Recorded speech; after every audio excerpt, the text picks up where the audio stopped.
Hey there, party people. Welcome to another exciting week full of SJU. We got some big news today. Netflix and Sony, strange bedfellows indeed. Paramount has moved all of their films to different dates, and a lady archaeologist? Yes, that's right. Phoebe Waller-Bridge is going to be in the new Indiana Jones movie. But even most excitingly, Joe's back. Hey, Joe. Hi, I'm happy to be here. I'm a little disappointed. I figured today's headline would be that Brotherhood of the Wolf is being released on Blu-ray. Finally. Oh, hell yeah. And that's a tough movie to find. Yeah, that's an impossible movie to find. I don't think it's streaming anywhere, but if you're into France, the American Revolution, and werewolves and like wire fu, that is the film for you, as Joe and I are. Cheers. Eric, you a fan of Brotherhood of the Wolf? Yeah, definitely. And I love Shout Factory, who provide us with so many movies that haven't been available for a while. So they're not a sponsor, but I love you, Shout Factory, and all your products. They're a sponsor in our hearts. Yes. And we are open to an actual sponsorship. Sure. If you are an actual sponsor, this could be your brand. I have my Ravenous Shout Factory Blu-ray right here. Oh, Ravenous, one of my Ooh. most quoted movies, where I just randomly will think and then scream out, "He was licking me!" Great film. Great film. All right, so two corporations have played some tonsil hockey with each other, and that would be Netflix and Sony. There was a 2-year-long auction, that's a very slow auction, for the rights to stream Sony Pictures theatrical releases in the first pay TV window. This includes Spider-Man Into the Spider-Verse 2 and Morbius and all those things. There will probably be more Jumanjis, more Bad Boys, more Spider-Man, as Sony is completely out of franchises otherwise. And Netflix dropped their big blank check on the table and said, one, please. They are now Netflix has to commit to a certain number of titles from the studio, so not just the good ones, all the other things, your RIPD sequels, your MIB sequels, anything with an acronym and some sort of paranormal police force. Netflix has to run that too. And let's see, Sony, it doesn't stop Sony from selling direct-to-streaming titles to Netflix's rivals. However, Netflix would have to pass, so it's a first look deal. They'd have to say, no, we do not want RIPD 2, and then it could go to Hulu. They will also license an unspecified number of older titles from Sony's movie vault. I imagine there's some good stuff in there. I did not refresh my memory of what Sony. Eric, Joe, what are some good Sony movies? Help me out here. 1999's Go. Hell Ghostbusters. Yes. Lady Ghostbusters v Tiny Stay Puffs. Okay, yeah, that's right. They're the Ghostbuster people too. Man, they're trying Labyrinth. hard. They're trying their best. Working. Yeah. And this only covers America, so sorry, rest of the world, for so many reasons. But also in this instance. And then, Sony execs are working on another significant theatrical movie licensing pact outside of the Netflix agreement. They're already the distributor for all of Sony's animated stuff. And in a sign of current sensitivities around theatrical windowing and studios' commitment to the exhibition window, Sony's announcement made a point of noting that direct-to-streaming movies produced for Netflix and other streamers will be additive to their full theatrical slate, which will continue at its current volume in whatever theaters are left after the apocalypse. So Sony's one of the last ones without a big service of their own. No offense to Crackle, which is now owned by Chicken Soup for the Soul, I believe, is Something like that. The same company now owns Crackle, which is great. So they're the last free agent on the market. So does it make sense that they went to Netflix, or should they have maybe done their own thing or gone with someone else? What do you guys think about this deal? Yeah, I mean, first of all, your the news description reminded me of Kung Pao, because most things do, but there will be a deal. It will be significant. Yeah, I mean, I feel like Netflix is kind of the only play, right? I don't know. It was WrestleMania weekend for Eric and I. Sorry, Spencer. And, that didn't take long. And the WWE, well, so Sasha and Bianca. The big news there was the WWE network got absorbed by Peacock, and being absorbed by Peacock doesn't have the same oomph as making a deal with Netflix. Like, Netflix is the verb we use with which to stream. So I mean, it was kind of either this one or, oh wow, Sony, oof. Yeah, you got a Netflix and Peacock. Was this the right landing place, Eric? Yeah, I mean, like it makes sense for both companies. Again, Sony, I think wisely does not seem to be entering the streaming wars with their own service. But at the same time, so A, they need a home for their service, and they have valuable IP. And B, if you're Netflix, it's weird. Like I was recently looking to watch Minari, and I Googled it, and one of the first things that came up is Minari on Netflix? Because so many people automatically look to Netflix for movies, but more and more, you will not find movies on Netflix that weren't produced by Netflix, especially recent ones, recent releases. And they know that they kind of need that as much as they want to build up their own stuff. It helps to be able to put Spider-Man on your advertisements and to have some familiar, just big name stuff. And I think Netflix, to make this deal and to spend a lot of money, which we know Netflix likes to do, but this shows that they know that they still need catalog stuff that they didn't produce. Just they want to keep people on Netflix. We know that's their whole thing, right? Don't leave us. Just keep watching things. And as much as they can keep producing 3 seasons of a TV show and then canceling them and putting a new one on, they also want to give you comfort food movies. And let's watch Jumanji 4. I think so. This is a smart move for them. Is this going to include, Spencer? Does this include like Spider-Man 3 and Spider-Man 4 and Spider-Man 5 and like will they go to Netflix first and then drop on Disney Plus as part of the I MCU? imagine because that's the unspecified library titles. I mean, they're not on Disney Plus, so are you talking like future Spider-Man though, Joe? No, not future Spider-Man, the old like the Raven. I mean future Spider-Man. Future ones. Yeah, anything in those 5 years, I think. So like No Way Home would not be part of this deal because it opens Morbius, December. Morbius would be because it opens in 2022, and that might be one of the lesser titles that they're saying you have to take. Like if you want Venom 2, you also have to take Morbius. The shade. But yeah, so I think we kind of know, like, look how quickly they've been making these Spider-Man movies, way quicker than the other MCU franchises that are. So there'll be more Tom Holland Spider-Man movies in the next 5 years. Well, I definitely assumed, and for one thing, Ryan, give me Morbius, not Lesbius. But I assumed that like the spin-off, the adjacents would never end up anywhere near the rest of the MCU on streaming. But like the Tom Holland focused Spider-Man, so I was wondering if there was some gray area there where those maybe don't go to Netflix and do go to Disney Plus or blah, blah, blah, blah. I don't think so. Like, I think it's just straight up, if it's a theatrical Sony movie, it goes to Netflix, which again, if you're trying to watch all the MCU movies on Disney Plus, you're SOL. No, you are SOL. Yeah. Yes. I mean, does this signal like kind of an internal lack of confidence in Netflix's own like filmmaking blockbuster abilities? Because they can do these like micro niche movies, they can do rom-coms, they can do I don't know what's something else Netflix brought back. They do Oscar movies, like they can throw a bunch of cash at a great filmmaker. But like, well, I don't know. It seems like if you believe their own numbers, stuff like the Old Guard and the Chris Hemsworth one and stuff like that, like they're huge for them. But they spent $500 million to get Knives Out, and they're spending some ungodly amount of money to get first run Sony movies. Are they out of the blockbuster game? Like, or I guess they still have that like Gosling and what's his name one coming out. The Gray Man. That's the Gray Man. Yeah, the Russo thing. The Russo brother thing. I mean, it kind of goes to the whole thing of like we never know if we can trust their numbers, right? They say that I like the Old Guard, by the way, but they say so many people watched it, but we know that they only count if you watch like, what is it, the first 2 minutes or something? Yep. So 2 minutes. Yeah. I don't know. It does seem that they know that they want just names that transcend like even people who like I know what a Bad Boys is, like, just a pre-sold something, Give me a Bad Boy. Yeah, right. I think there's definitely a sense of like, can we get a little more bang for our buck, and if maybe spend a little more, work a little less. I got to assume that as popular as Old Guard was, they spent a lot more money on Old Guard than a season of Nailed It, and Nailed It probably gets as many views, if not more. So I got to assume that, maybe at some point somebody at Netflix was like, hey guys, we're spending a lot of money, and why? Because, hopefully spending a bunch of money on Venom 2 is going to get them probably a few more views than,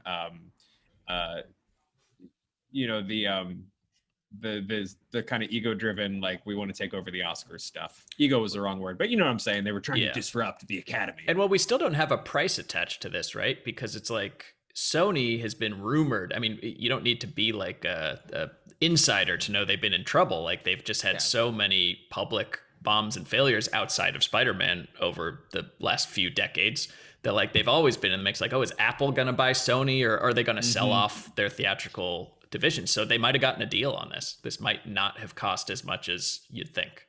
And everyone wonders if, like, it's going to be, if they do sell the studio, again, and this could be Sony just saying, like, we're just going to sell Columbia Pictures, like, separate it back out. Everyone always says, like, could it be a Netflix or an Apple who buys them, you know, outright? And it is always interesting to watch, like, these ongoing relationships. And like, I think the article said, it's like they were already doing stuff with animation where they were buying a lot of the animated stuff from Sony. And now they're just kind of furthering that. And again, because Sony decided not to do a streamer when everyone else did, it kind of puts them in a unique position right now in Hollywood. Yeah. Well, we'll see where this whole 3-card Monty game ends up. Hopefully, we'll have more studios and not fewer, because we're headed towards there being 2 or 3. So I hope this works out. And they'll all make a Space Jam 2 where all their characters. Well, Spencer, how do you? You're in the pilot's chair, man. But I miss that Spencer stank getting put on this stuff. How do you feel about the ability to watch Morbius on Netflix? Oh, well, I never watched it in theaters, so I guess it's a plus. I'm sorry. I'm not going to pay to see Jared Leto. I'd pay for the alternative. You'll wait a few months and watch him laying on your couch. If Netflix could raise their rates for me to not see Jared Leto's face, I might have to plunk down the extra $3 a month. No Leto package.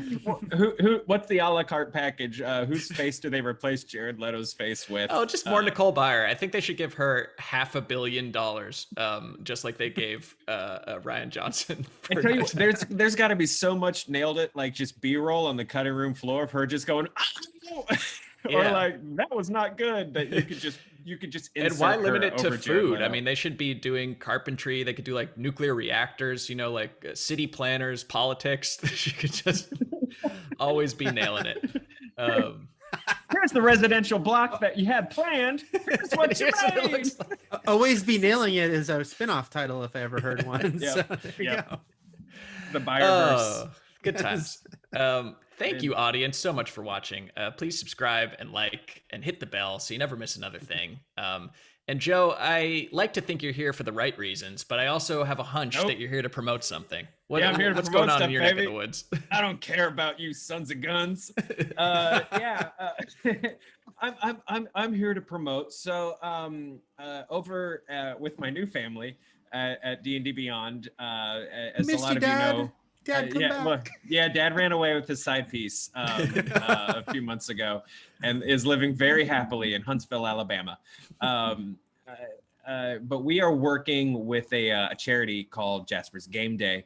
And Jaspers Game Day was founded a couple years ago by this then 16-year-old young lady named Fenway Jones, who's incredible. And Fenway actually lost several of her friends, like in very rapid succession, to suicide. And this girl was just like, nope, no more, and started this organization. She's really phenomenal, and we're super proud to be partnering with her. So Jaspers is this organization raising awareness for mental health, raising funds for suicide prevention. And once a year, they do a big event called Jaspers Game Week. And what it is it's like 10 days of just constantly streamed games of D&D and other RPGs.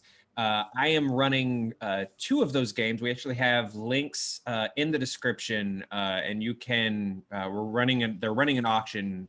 You can bid on an opportunity to sit at that table. So if you just really miss me or whatever, or you just want to roll some dice or just support a really good cause, we have links in the description. You can bid to play some Dungeons and Dragons with me, and Maude Garrett will also be at that table. So it's going to be a really, really cool, good time, super, super fun. So please check that out. This is stuff that has hit all of us, at some level, especially this year, the past couple years, it's hit our community, hard, our little Screen Junkies family, our Screen Junkies community. Shout out to our dude Diz.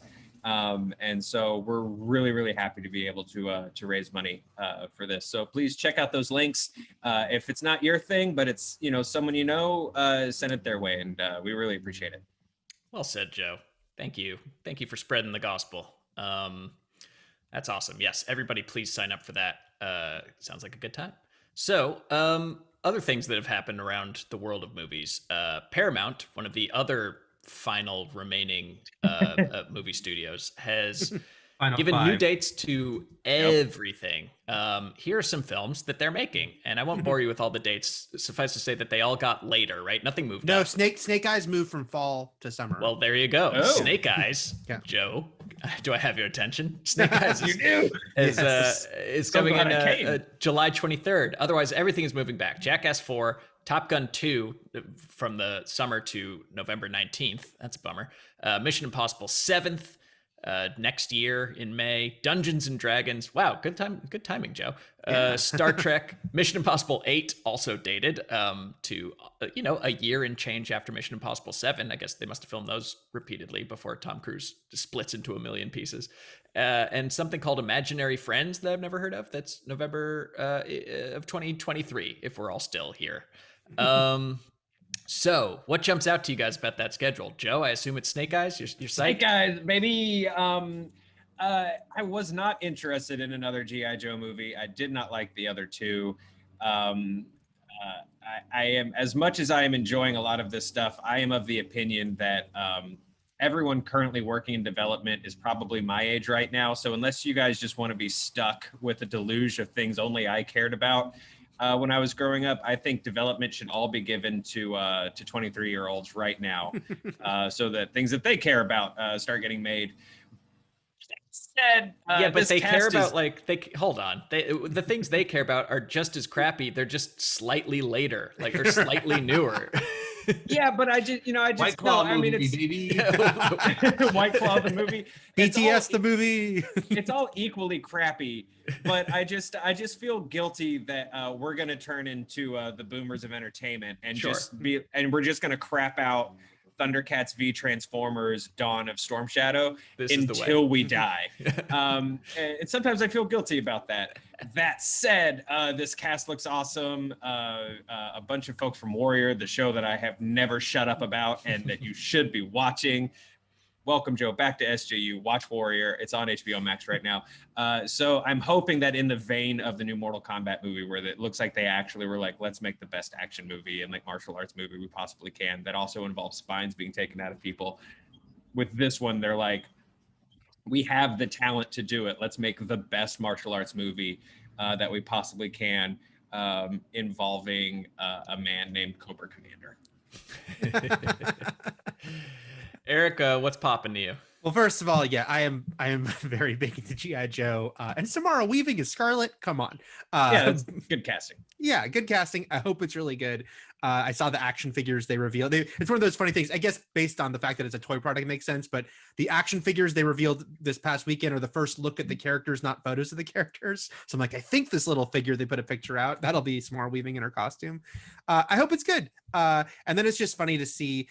Man, the power of Marvel, the fact that Shang-Chi moved to September 9th, and one by one, every other movie, there were 3 big movies, all had to flee that date. So there goes Jackass a month later, getting away from Marvel. And then I guess it's really funny to see that in the year 2021, everything old is new again, because Tom Cruise was like Paramount's biggest star in the 80s. And then he kind of fell out of favor, and he and the studio were on bad terms for a while. But right now he's very much back in favor with that studio. Yeah. Because this move, that flipping Snake Eyes and Top Gun, seems to me to be all about kind of protecting Top Gun, giving it its best possible date. Because yes, this summer, I think way more people can go to the movies, but November even more can. And I think the Mission Impossible series being as big as it is, they just want to be like, Tom, we're giving you a big runway, just like in Top Gun. And the danger zone. Here's I new dates for Mission Impossible. I turned 40 in November, and that's all I want to do is sit in a theater and watch Top Gun 2, man. I'm pretty stoked about that date push, honestly. Immediately join the Air Force. Right? Yeah, Just walk right out. That's who the United States. Sorry, Air Force the Navy. needs. It's the Naval Air Corps. Yeah, it is. Top Gun. Yeah. A naval aviator. Yeah. Yeah. No, I'm gonna just hum the Top Gun anthem the whole way to the theater, and by hum I mean go blah, blah, just very loudly. Are you gonna be on that motorcycle? Yeah. Oh, it's good. Man, that's gonna be a day. That November 24, baby. I'm gonna be watching Top Gun. Well, I will be watching Jackass 4 on October 22nd because you're an artist. I think that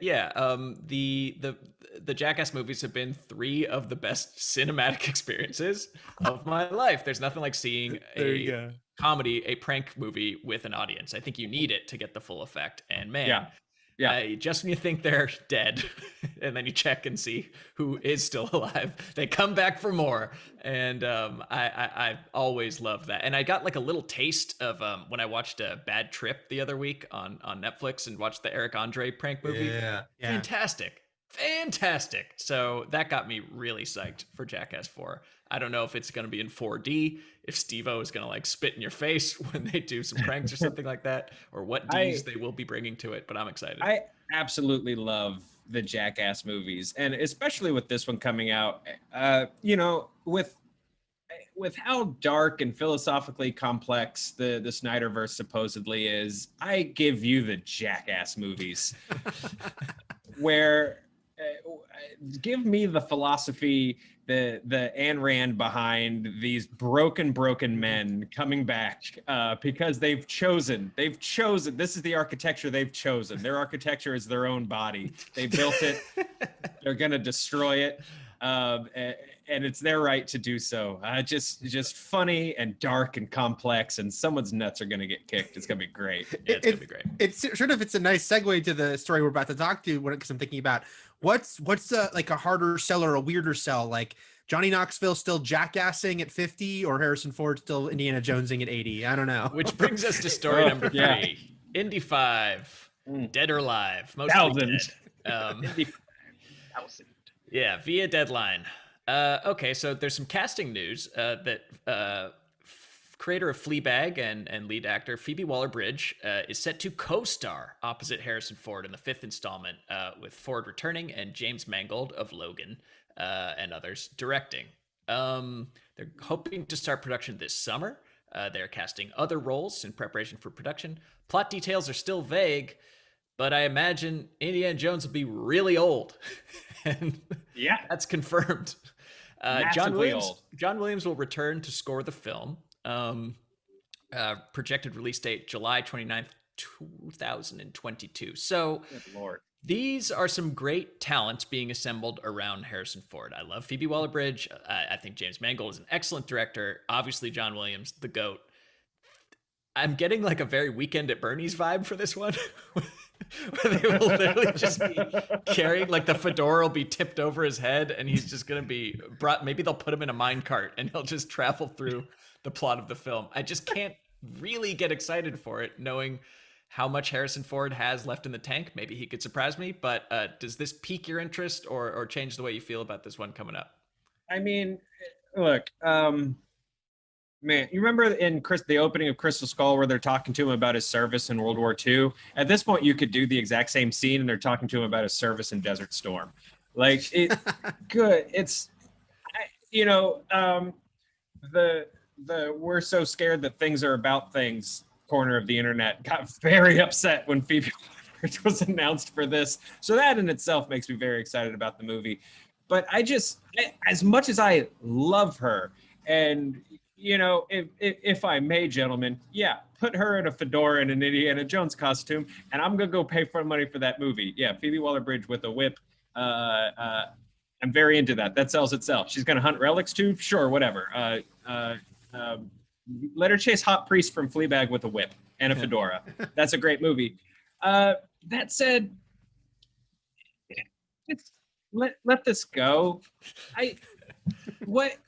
The man is so never excited anyway. Like, I don't want to see a Bruce Willis level done Harrison Ford.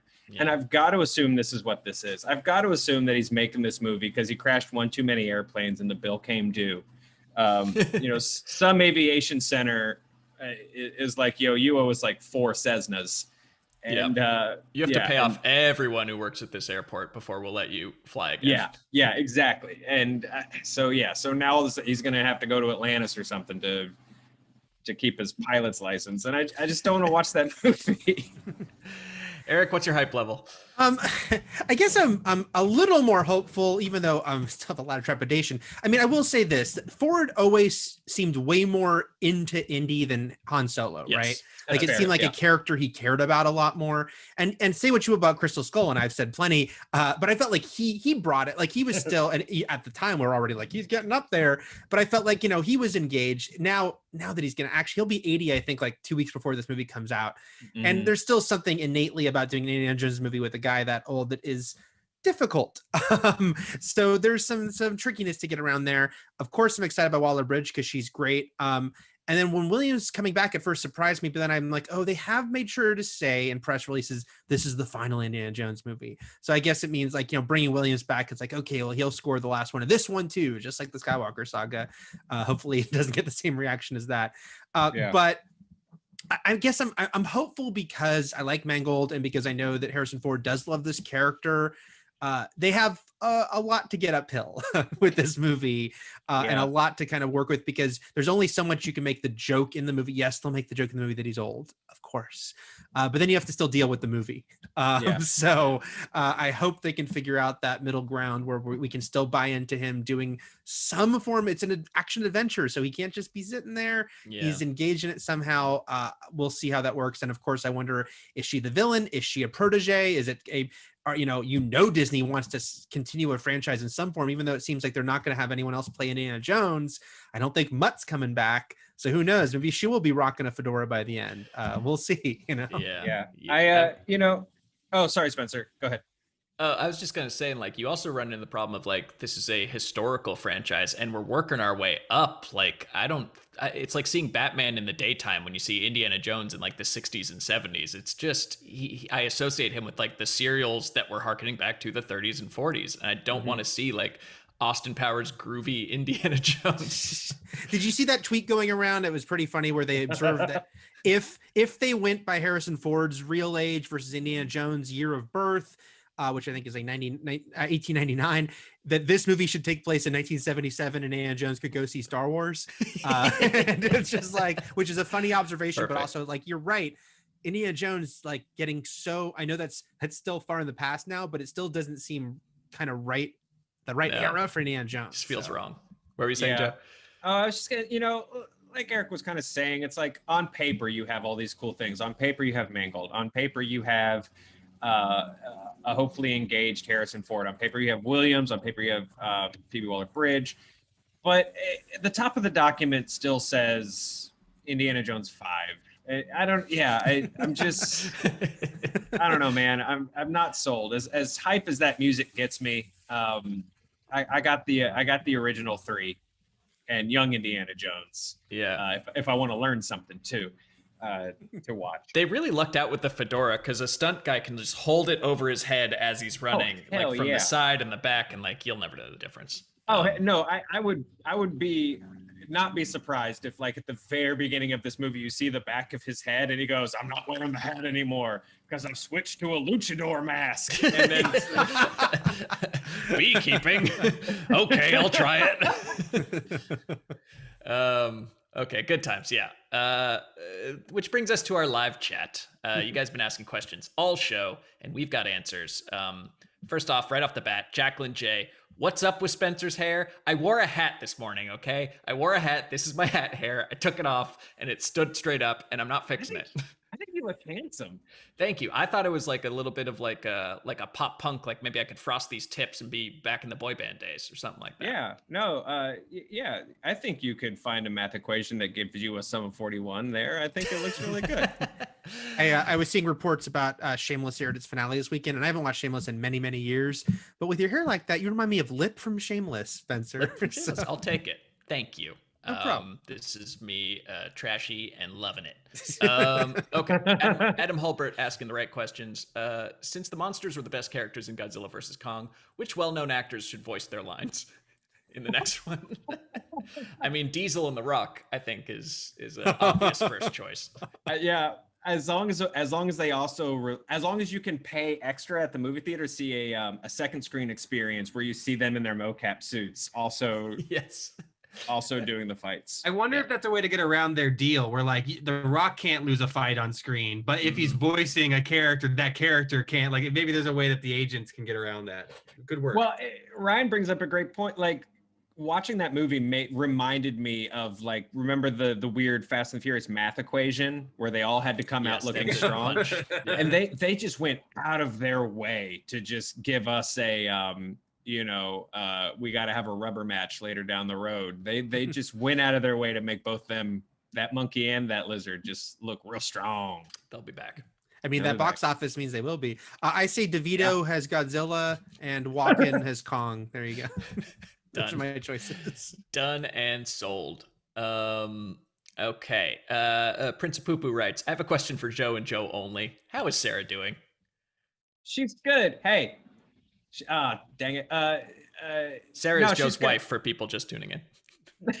she's a cat. To get her out of my face when I'm working, we started going out of our way making her a blanket fort. So that's usually where she chills now. But she's good. She's over there. She's still a pain in the ass. I'm actually kind of surprised she's not hanging out. But yeah, she's good. Thanks for asking. You know what? Because I have you two here, and I'm a generous man, if nothing else, I'm gonna kind of alter an AMA question from Roblinson88. What'd you guys think of WrestleMania? Go. You have the floor. It's just so nice to see you guys. I'm gonna tune out, but go ahead. Talk for, let's say, 3 minutes tops about WrestleMania. Eric, go. I've only seen night 1 and 2 matches in night 2. But Okay, night 2? How many goddamn? I thought it was one match. It's usually one night, but this. If you count Takeover, it was 4. Okay, never. Sorry. Go ahead. No, go ahead. night 1 was the better night, but it was really good. And that Sasha and Bianca match was an all-timer, and I loved it. And I loved their moment at the beginning where they looked at each other and smiled and were out of character, and they acknowledged what a big moment it was, and they delivered an all-time great match. There was a lot of other stuff. I was really glad Cesaro won. I was very pleased with night 1. Night 2 was a much messier night. There's a lot of questions I have about why they decided to do certain things. But I did like the main event triple threat match. I thought that was, even though the finish was a little wonky, it was still very exciting, and all 3 guys really delivered. Those are my thoughts on WrestleMania. Overall, I was entertained. First time having a crowd back. It was fun. I think Eric Goldman, typically I would agree with you on some of the weird finishes because normally WrestleMania is meant to be the season finale on all the stories, but I think WWE is very well aware that no one's been watching this year. And this is the first time people have be tuning back in. So they needed to like ask some big like questions to kind of keep people hooked in. Say what you will about Logan Paul, gentlemen. Logan Paul can sell a stunner. Logan Paul can sell a Stone Cold Stunner, buddy. Spencer, if you want to see Logan Paul get a Stone Cold Stunner, I do watch that. Not from Stone Cold. From Stone. Oh well, no, from who Kevin stuns Owens. him? But Kevin Owens is great. He sells that thing like he actually had his face broken. I mean, he snaps over and he's dead. Well done, Logan Paul. That's the only time I'll ever say that sentence in my life. WrestleMania continues to be weirdly challenging because NXT TakeOver in the 2 days before it is always the better show. And it's shocking to me that nothing has really happened to change that. I will say that Hulk Hogan was a deal breaker for me because Hulk Hogan can eat my whole butt. Hulk Hogan dressed as a pirate can eat 2 whole butts. Doesn't he always dress as a pirate? This was all the way pirate. Okay. Yeah, I will say. Oh, I should say there. I didn't know there was a human being named Bad Bunny when this year began, and then I discovered there was, and I was like, I don't like this person's music. And then he performed amazingly at WrestleMania. It was like as a celebrity being brought in for a match. That guy freaking went for it, and I was very impressed. So kudos, Mr. Bad Bunny. They also opened night 2, Spencer, with an honest opening, with an honest hype package, and I was like, wait a minute. You need didn't label it as such, but all the pros. Yeah, come on. Yeah. I'll give him the honest. Our WrestleMania talk has concluded. Yes. Okay, thank you. Thanks, Spencer. Well, I'm not gonna. There's a couple Joe specific questions, but I don't want to put you on the spot because I don't know how much you have been keeping up with the latest and greatest outside of the world of D&D. I will say this. I think we're gonna help someone out with their very particular fetish today. Arthur Mingo writes, "Hey fandom, I paused my watch of An Education to watch this episode of SJU. Will Hollywood ever make movies of older women with a very young man?" And it's a weird question, but it made me think of one of my favorite films, Harold and Maude. I think that is the classic gilf movie. But if you're looking for something more contemporary, I mean, yeah, like what's that Jennifer Lopez one? The Jennifer Lopez one? Yeah, that she did The Neighbor or She something did. like She that. did. Oh, okay. Yeah. Okay. Here's the Or thing The is, Graduate. Like that's I guess it is kind of fallen out of fashion. Y tu mambo también? Okay. Yeah, there you go. Yeah. I feel like the problem that needs solving. I don't have words good today, but normally if it's reversed, if it's a guy and a younger lady, like they're just like it's either just not addressed at all, or it's cool or it's a fun punchline. When it's the other way around, it's usually because she's doing something horrible, like that lady's a teacher and that boy's on the soccer team, or whatever. So that's sort of challenging. It did make me think of though. I'm watching Resident Alien, the Alan Tudyk show, and the whole it's super. If Alan Tudyk has ever made you laugh doing anything, you should watch it. Right. He's incredibly funny in it. But like the whole cast is pleasantly like 40 to 50 for the most part, and that I was stoked about that. Normally a show like that, I feel it would be like, okay, all these ladies need to be 19. Right. Well, there you go. You got The Graduate, you got Harold and Maude, and Wonder Woman. She's 5,000 years old, and Chris Pine is a young man. Great example. Some other ones in the chat too. So yes, Ryan, any more in the chat? Any more? Oh yeah, they were listing a bunch. I guess I should have given examples. I was just saying in general they were putting options. Well, if you're watching, you can watch the chat. It's fine. Yeah, get on in the chat. Simultaneous live chat play. I'll keep it checked. There you go. That's our show for today. Thank you, Joe, for joining us. Always a pleasure. Always a treat. Don't be a stranger. Eric, you're great too. It's just Joe's special, No. I get it. I'm no Joe, and it's okay. No, it's super nice to see you guys, and it's nice to be able to come in and say hey to everybody.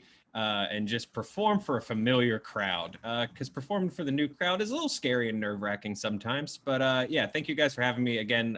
Links in the description for go over there and support him. This crowd, go if you really love Joe. You'd go to D&D Beyond and you would like and subscribe for a true friend.